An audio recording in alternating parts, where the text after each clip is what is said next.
আসসালামু আলাইকুম সবাইকে। জীবনের রং কুকিং অ্যান্ড ব্লগস থেকে আমি পপি হাসান। আজকে আপনাদের সাথে একটি গুঁড়া মাছ বা ছোট মাছের রেসিপি শেয়ার করতে চলে আসলাম। আমি একটি পাত্রে বেশ কিছু পেঁয়াজ কুচি নিয়ে নিলাম, সাথে ছোট একটা আলু, 2টা টমেটো আর 4-5টা মরিচ ফালি, লবণ দিয়ে দিলাম।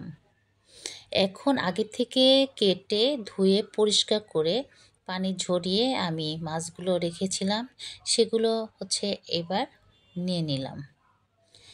এটার সাথে আমি এখন একটা মশলা আলাদাভাবে পেস্ট করে রেখেছি।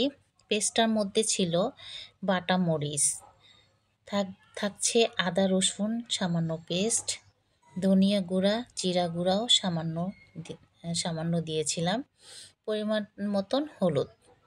এটা সম্পূর্ণ আমি দিয়ে একটা পেস্ট করেছিলাম। আসলে হয় কি, আমাদের একেবারে নির্ধারিত এখানে কোনো কিছু পরিমাণ বলিনি, সবাই আসলে চচ্চড়ি করতে পারি, কিন্তু আমি কি দিয়েছি সেটা আপনাদের সাথে শেয়ার করলাম। আর বাংলাদেশের প্রত্যন্ত অঞ্চলে এমন কোনো অঞ্চল নাই যে মাছ আমরা খাই না, কিন্তু এই রেসিপিটি একটা আমাদের পরিচিত একটা অঞ্চলের মাছের রেসিপিটা খুব ওরা ভালো করে মজা করে করে। যাই হোক, সবগুলি ভালো করে মেখে নিয়েছিলাম, কারণ একটাই, মাছের সাথে যেন মশলাটা ভালো করে মিশে যায়।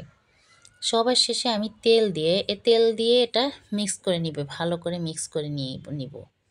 নিয়ে তারপর এটা আমি একটা কলা পাতায় করব, কলা পাতায় চচ্চড়িটা করব। আর এই চচ্চড়িটা আসলেই খেতে এত মজাদার হয়েছে, তাই শেয়ার না করে পারলাম না। আমি কলা পাতা পর্যাপ্ত পাইনি, তারপরও আমি নিচে 4টা লেয়ার ধুয়ে পরিষ্কার করে দিয়ে দিছি। এটার মধ্যে এখন মাছটা দিয়ে দিব। আর আমি একটা ননস্টিক কুকারে দিয়েছিলাম, এটা কড়াইতে দিলেও হবে। কড়াইতে তলায় 4-5টা লেয়ার দিয়ে উপরে 3-4টা লেয়ার দিলে খুব বেটার হয়। যেহেতু উপরে 3-4টা লেয়ার দেওয়ার মতন আমার পর্যাপ্ত পাতা ছিল না, তাই আমি একটা কুকারে বসিয়েছিলাম। এখন আমি এটাকে ভালো করে আটকিয়ে দিব। আটকিয়ে তারপর মিডিয়ামের চেয়ে লো আছে আমি এটাকে রান্না করব।